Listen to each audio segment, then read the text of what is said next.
네, 그래서 영화 미장센에 대한 이야기를 계속 이어서 하고 있습니다. 그래서 이전까지는 하나의 숏을 어떻게 디자인하는가에 대한 이야기를 했다면, 이번에는 숏의 선택과 배열에 대한 이야기를 할 건데, 왜냐하면 이게 중요한 이유가 창작자들이 영화를 만들 때 어떤 숏을 쓸 것인가, 그리고 숏의 길이 어디서 시작하고 어디서 끝낼 것인가에 대한 부분을 굉장히 많은 고민을 하고, 그 선택과 배열에 따라서 의미가 달라지기 때문입니다. 그래서 똑같은 숏들을 다양한 감독들에게 나누어 주면 그 숏의 배열에 따라서 다양한 의미로, 다양한 스토리로 이제 변주가 될 수 있는 것이죠. 그런 의미에서 이 편집의 세 가지 결정이 굉장히 중요하고, 이 요소 역시도 어떤 미장센의 하나의 요소라고 볼 수가 있겠습니다. 그래서 이것도 한번 기억하시면 좋을 것 같고요.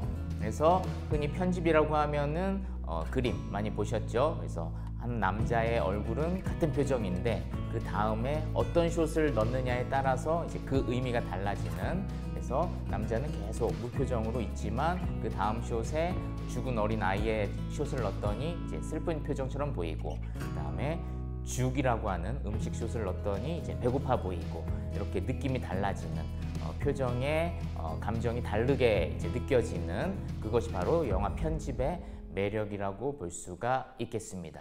네. 편집이 무엇이냐라고 했을 때 지금 뭐 서점이나 뭐 이런 것을 보면은 매뉴얼에 대한 책은 많죠. 편집 툴을 어떻게 활용할 것인가에 대한 그런 교육은 굉장히 많지만, 더 본질적인 편집에 대한 그런 책들은 많이 없습니다. 눈 깜빡할 사이라고 하는 어떤 책이 있는데, 그 책을 보면은 편집의 기준에 대한 다양한 이야기가 나왔는데 너무 흥미로워서 이 내용을 제가 또 공유를 해드리려고 합니다. 그래서 편집의 기준이 어떤 감정, 인물의 감정, 그리고 서사, 이야기, 그리고 편집의 어떤 리듬, 그리고 인물의 시선, 이러한 요소에 따라서 편집을 했더니 꼭 어떤 더블 액션이나 어떤 인물의 동작을 자연스럽게 연결하기 위한 편집을 꼭 하지 않는다 하더라도 그런 인물의 감정, 리듬, 시선에 따라 편집을 했더니 관객들이 이 편집을 자연스럽게 받아들이더라 라고, 이제 그 지점을 굉장히 중요하게 여긴 어떤 편집의 기준이라고 볼 수가 있겠습니다. 그래서 지금까지 배운 내용들을 여러분들이 좋아하는 영화를 볼 때 적용하면서 영화를 보면 너무나도 좋겠죠. 그래서 이러한 미장센을 중심으로 영화를 보려면 사실 한 번 봐서는 좀 부족할 것이고, 내가 좋아하는 영화를 2번이나 3번 반복해서 본다면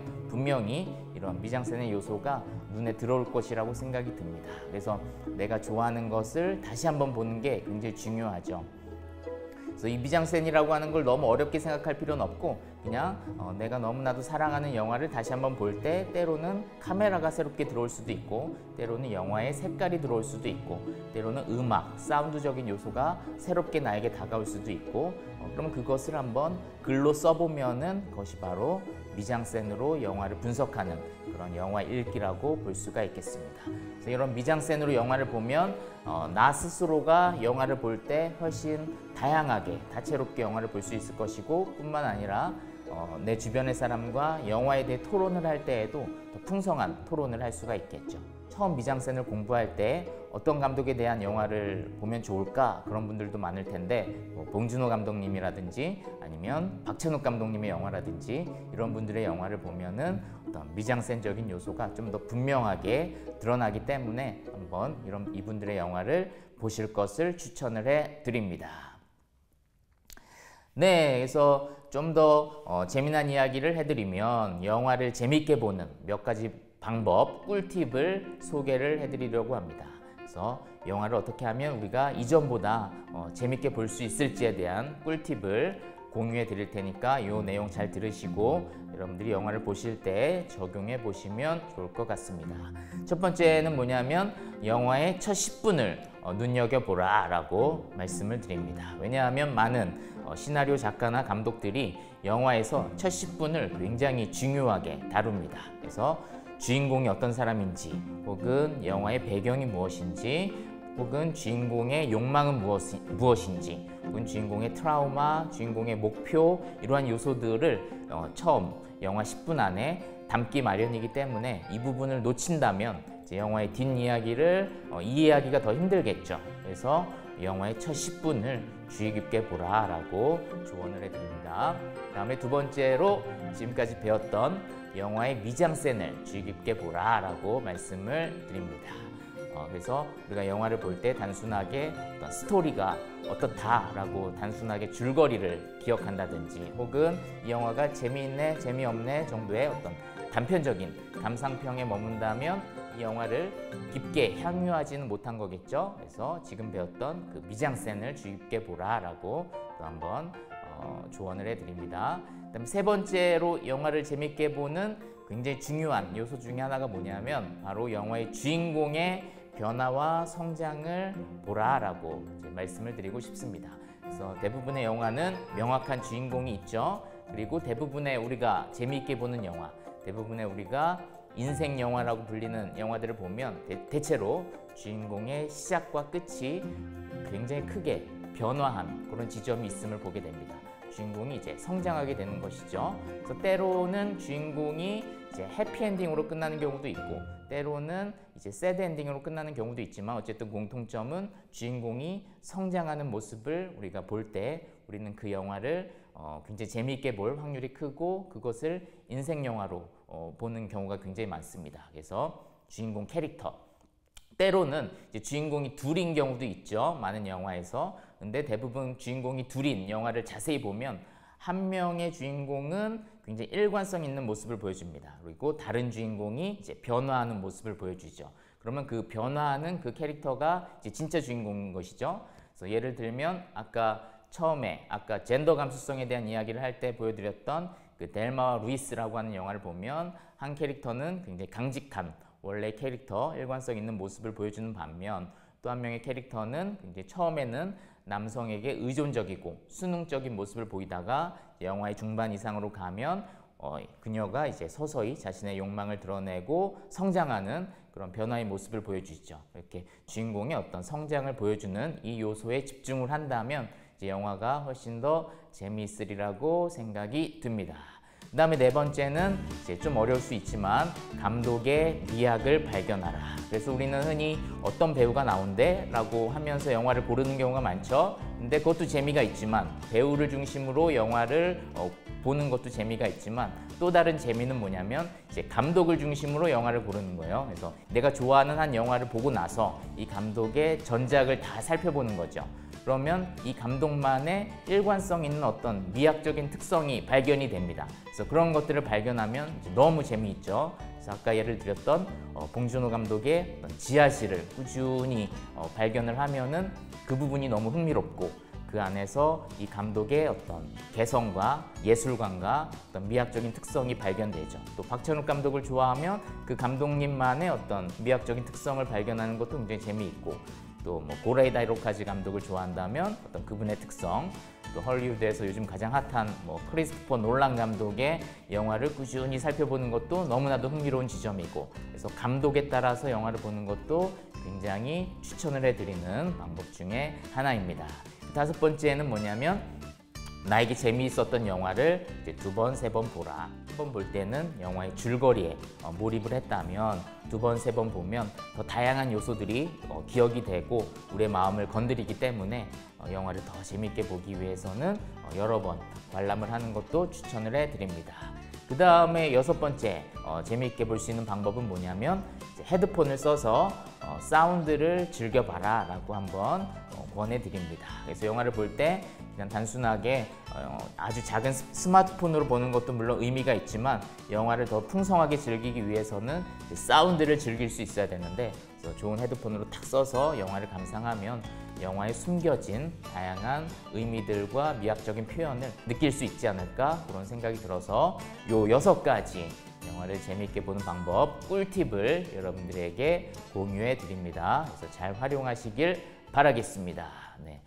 그래서 사운드에 대한 이야기를 좀만 해드리면 미디어 사운드라고 했을 때 첫 번째가 이제 대사, 두 번째가 음향, 세 번째가 이제 음악이죠. 그래서 요 세 개의 요소를 이제 사운드 감독이 다양한 방식으로 이제 변주를 하죠. 그래서 때로는 대사가 부각될 때가 있고, 때로는 대사는 거의 안 들리는데 음향적인 요소가 부각될 때가 있고, 때로는 음악이 부각될 때가 있고, 그래서 세 요소가 어떻게 변주되는지, 어떻게 표현되는지를 감상하는 것도 또 영화를 감상할 때 중요한 요소라고 볼 수가 있겠습니다.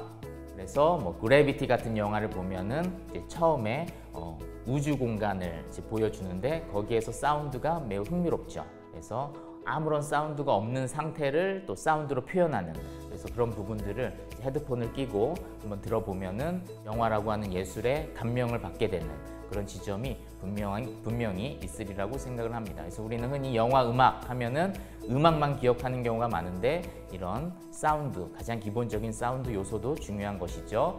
가령 뭐 노인을 위한 나라는 없다 같은 영화를 보면은 이 영화에는 이제 음악이 없고 오직 이제 대사와 음향 효과만으로 이제 이루어지고 있는 것을 볼 수가 있는데, 굉장히 이제 디테일한 음향을 보여주고 있는 이런 영화도 본다면 영화 음악을 더 풍성하게 즐길 수 있으리라고 생각을 합니다. 그래서 음악뿐만이 아니라 더 다채로운 미디어 사운드를 향유할 수 있으면 좋겠습니다. 네.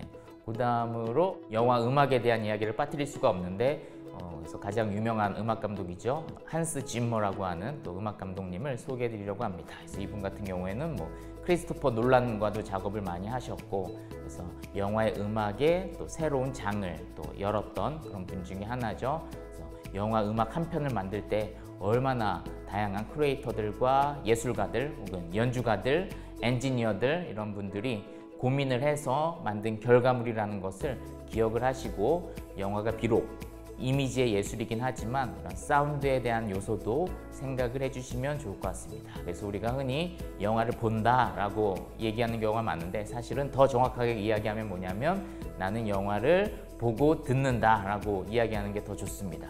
그만큼 영화에서 사운드가 굉장히 중요하기 때문이죠. 그래서 영화를 보실 때 한번 사운드를 끄고 보시면은 영화에 굉장히 생동감이 떨어지고 이야기가 재미없다는 것을 느끼게 됩니다. 그래서 이 미디어 사운드의 중요한 요소를 이번 시간에 한번 말씀을 드려보았습니다. 그 다음에 씬의 리터러시의 가장 중요한 요소 중에 하나가 이제 스토리죠. 이야기.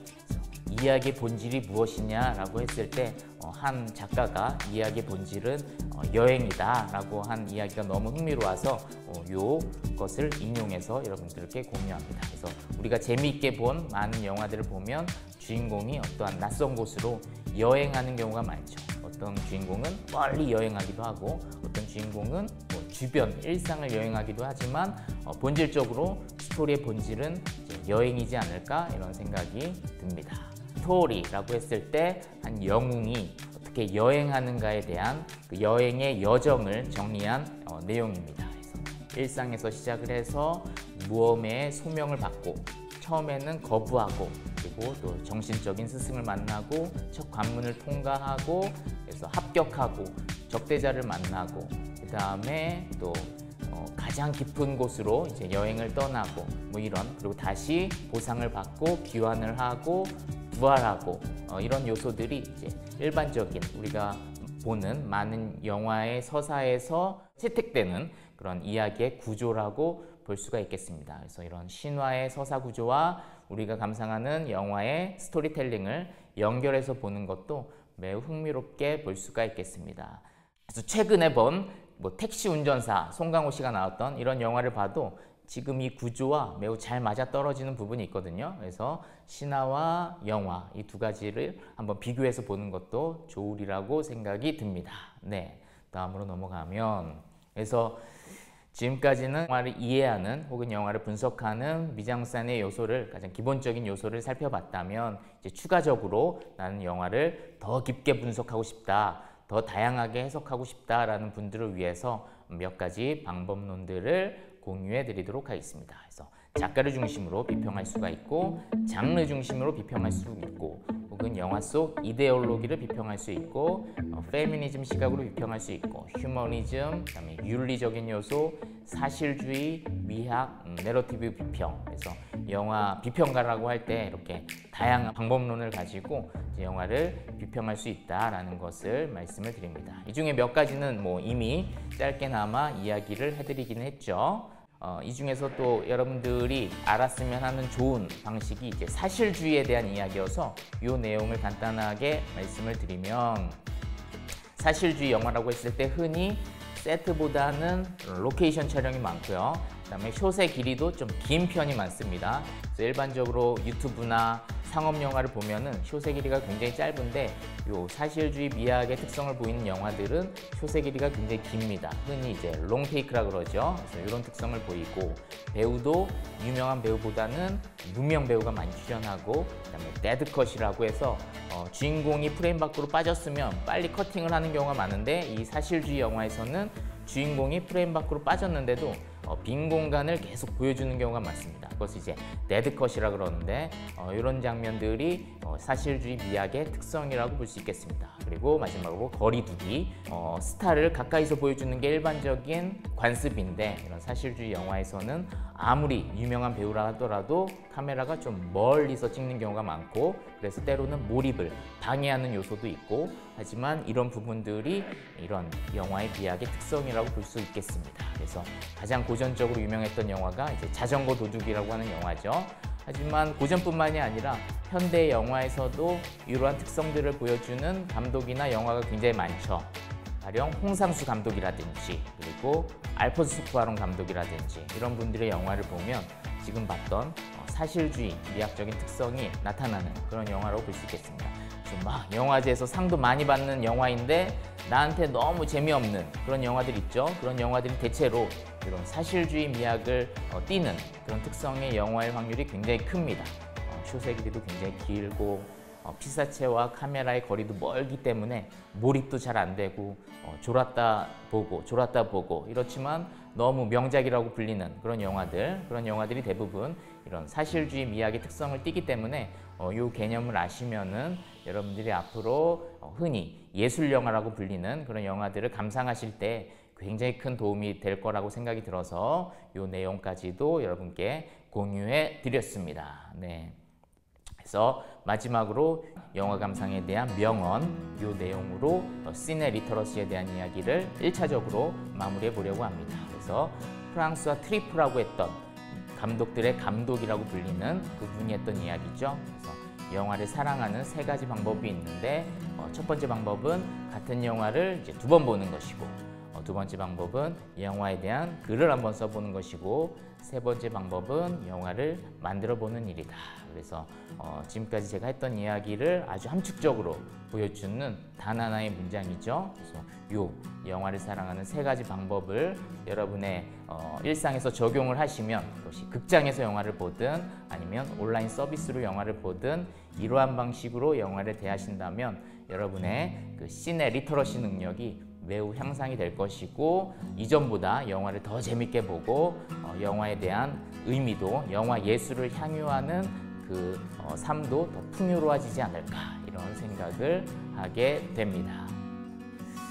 네, 그래서 지금까지 시네 리터러시에 대한 기본적인 내용을 다루었는데, 이제 이후에는 또 뭘 다룰 거냐면, 최근에 가장 주목받는 장르 중에 하나가 SF 영화죠. 그래서 SF 영화 몇 편을 봄으로써 영화를 가지고 다양한 미래에 대한 이야기, 혹은 4차 산업혁명에 대한 이야기를 해보는 그런 시간을 가져보도록 하겠습니다. 감사합니다. 안녕.